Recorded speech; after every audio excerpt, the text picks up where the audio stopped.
Welcome to this short video about Mecon's Eclipse ATA CMP BookBuild application, which supports the recent ATA Spec 1000 Business Rules for component maintenance publications. My name is Martin Davison and I work as an A&D consultant in the Mecon's Aerospace and Defence Department. Been involved with the S1000D specification for many years, and also been involved in technical publications for a considerable number of years as well. What we're going to do is to have a look at the actual ATA CMP BookBuild application, look at the basic rules that need to be applied prior to building the CMP, and then we'll look at the steps required to start actually building the CMP, looking then at the build process, and then of course looking to see what the publication looks like after it's been through the builder. And after that we'll then look at the updating the publication and then how we set the applicability.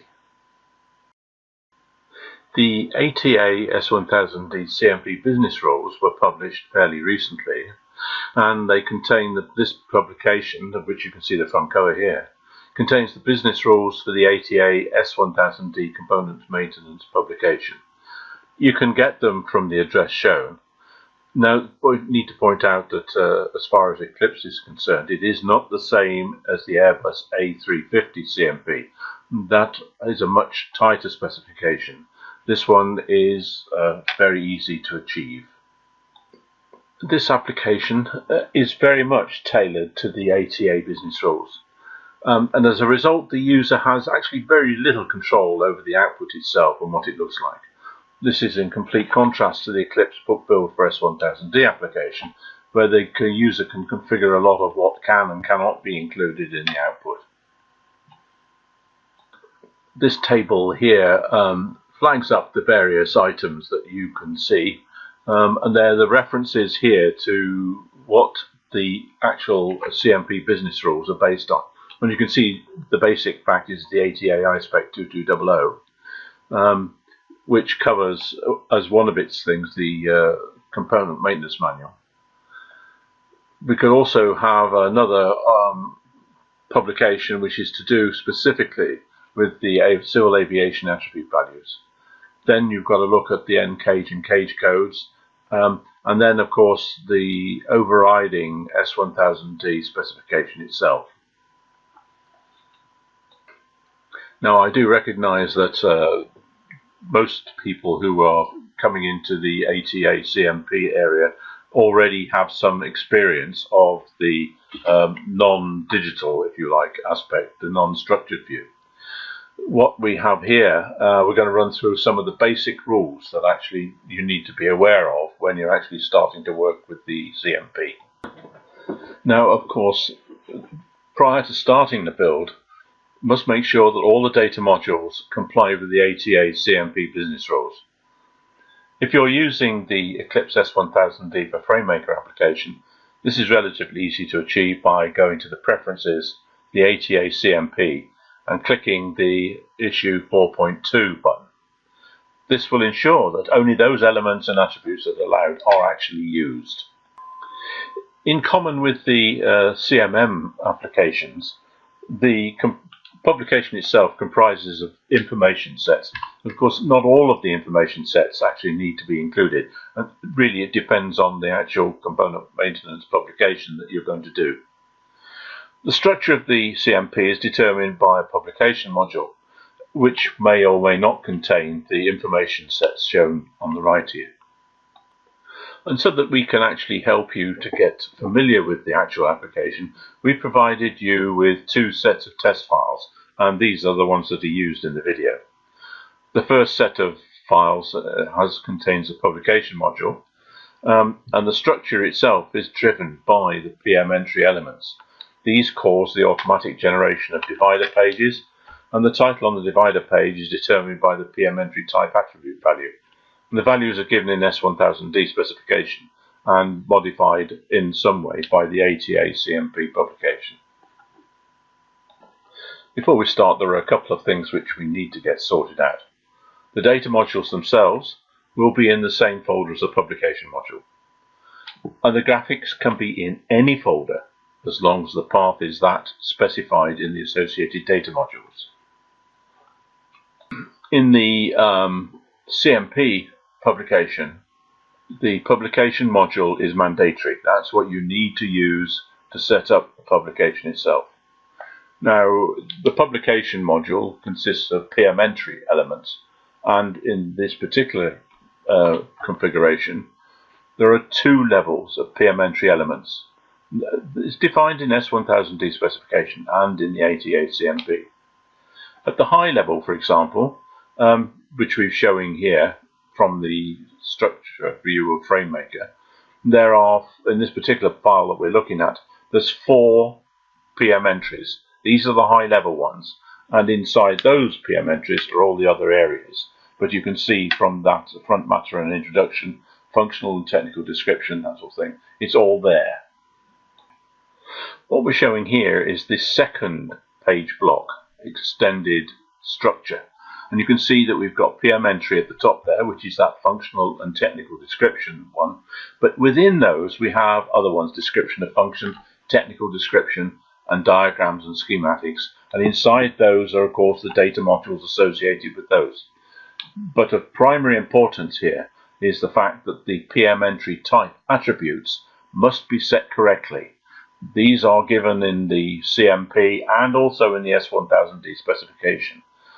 The values cause BookBuild to automatically generate the divider cards with the correct text on them. And if you don't have the right numbers, then you won't get the right text.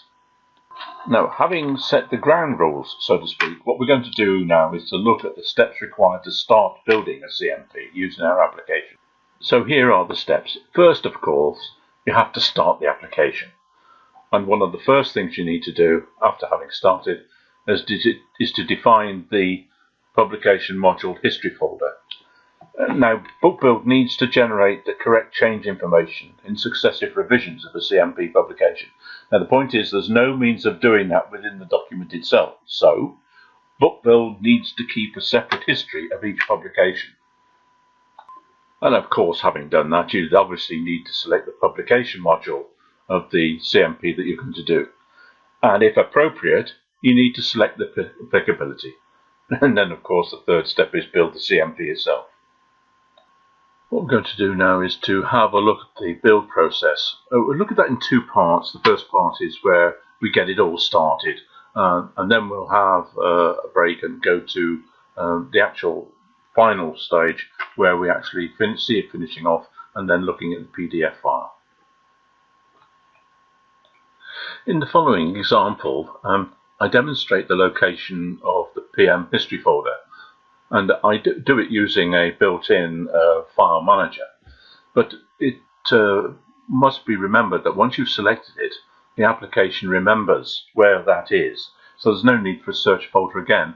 And the other thing is that the PM history folder can be used by several projects, so once again, you only need to do it once when you first use it. So what we have here is the front end of the BookBuild application, and the first step is to put the PM history in. I've created a folder for the PM history, and you select it via this mechanism, and what I'm doing is going down the area to the point where the file is actually located, and in here I've got PM history. So by selecting OK, we then set it. It then set, and it's remembered by the application. So at this point, we're going to build the book. Now, once again, we browse for the book itself, and it finds the PM's publication modules in there. So we're going to pick that one to start with, the first one. And what we're going to ignore any TIR errors. This is the reason for this is that we're using the BookBuild, the byte pack files, and in the IPD there is a problem with connecting up with the technical information repository. And what I'm going to do is to click show the PDF, and then at this point we'll just click on the process, and you'll see that it actually gives us a good indication of what's going on. And it's going through every one of the data modules in there, and what we'll do is to wait a moment or two, and then I'll stop the recording and then restart as it's got to the end. So you've seen it building. What we're going to do now is to look at the tail end of the building process, where we see that it's completed the work, and then we're going to have a look at the PDF file that's created. When it gets to the end of the building process, it says finished successfully. If I now click OK, it'll stop the building process. What this has done, though, it's actually created the PDF file. And what I'm going to do now is to bring that PDF file into the window. What we have here now is the publication which we've just created using BookBuild. And you can see that it's populated this is Adobe Acrobat that obviously we're looking at it in. And what we've got here on the left hand side are all the bookmarks for the various bits that we've got in there. So what we've got is the front matter. There are one or two things which are important to actually understand. What we've got is the change record, and what we've got there is issue 1, so that tells us what's there. The highlights. Now there's no highlights in this because it's the first version. But what we've also got is it automatically generates the list of abbreviations for us, the list of terms, and all those sort of things. The other thing that it does for us, generates a complete table of contents, and all of the items here are live. List of illustrations and list of tables as per the requirement. Now, some of the other things that we have, which we generate totally automatically, is the list of support equipment. So that's all the support equipment. It's been all the way through the data modules and extracted this information. We also have the list of supplies, a list of spares, all required by the publication, and as you can see, it's all in there. The other thing that I want to show right now is the cross-referencing that has been included, pulling it out of the data module and making them into hyperlinks. We've come to the description of the function mainly because it's a fairly straightforward one to look at, and you can see it's cross-referring to a figure. So if I click on that, we obviously go to the figure. There's a reference there to the table itself, which is there. If we go down to figure function 1.3, it takes us up to the picture. So that's the first thing. The next thing I want to show you is the repair data module, because in there we have cross-references to other data modules. We have the ability then to activate, if you like, those cross-references to other data modules, and if we click on that, you can see we actually do go straight to the data module that we're talking about. And as a matter of interest, you can see here that the top of the file, top of the page here, it says that that's the data module and the verification. These are steps that are required by the actual publication specification. And then when we come down to the end of the data module, it tells us that it's the end of the data module. We've included absolutely everything that should be in there. Cross-referencing to tools, we click on that and it goes up to the tool in the tools table. The other thing that's generated automatically for you is information in the area of the illustrated parts data. So what we do is take the parts list, and we create automatically the numerical index of all the bits in the parts list, the equipment designator index, and detailed parts index data. So all that is included in there. So you can see that we really have covered all the parts that the specification requires you to have. You may have noticed that in what you have just seen, I had the show PDF box ticked. And so the output file, as soon as it was generated, was displayed automatically. And you remember that I moved it across so we can actually view it.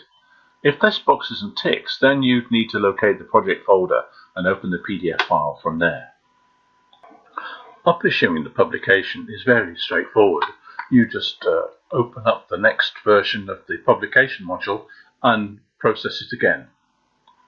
Up-issuing a publication is very straightforward. It's driven by the issue number of the actual publication module itself. So that's picked up by the application, and that causes it to generate other information, which enables it to track the changes to the data module issue. And as a result of that, it switches on the generation of highlights, change bars, and that sort of thing. Here we have the application open, and now we'll browse for the next version. We have to go into the issue 3 bit there and select that particular file, ignore the TIR, and then process it. We'll let it run, and then we'll have a look to see. As before, when it gets to the end of the building process, it'll tell us that it's been successfully finished. Now we'll just have a quick look at the change to the PDF file, so you can see how the change bars stand out.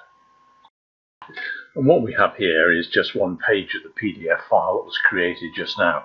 And as you can see opposite this paragraph here, we have a nice strong change bar. And this is how you can spot all the changes in the actual document itself. Most items over a period of time have applicability added to them to help reflect what it is that the book is actually going to provide. The handling of applicability is very straightforward in this application, and selection is very easy to see. So what we're going to do now is to apply applicability to this particular particular publication. And we can see what we have here is a fairly straightforward tick box. So you really just need to find out what it is we actually want to do.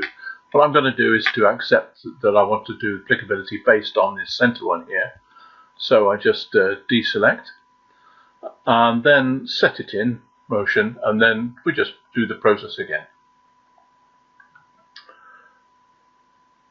So the applicability is handled very well indeed. When it reaches the end of the processing, you'll see this window come up again, and just click on the OK. Now what you'll see here in the middle there, I've highlighted that line. It just says the data module applic does not match, nothing to process. In other words, what we've selected is to produce data modules or allow through data modules which are only those which apply to that particular applicability. This data module here clearly does not meet that criteria, and it's not been processed. And so we've reached the end of this short video. Thank you very much for viewing it, and if you need to know anything further about the application or about any of our applications, please don't hesitate to get in touch with Mecon and talk to the sales staff, particularly of the aerospace and defence side. Thank you very much.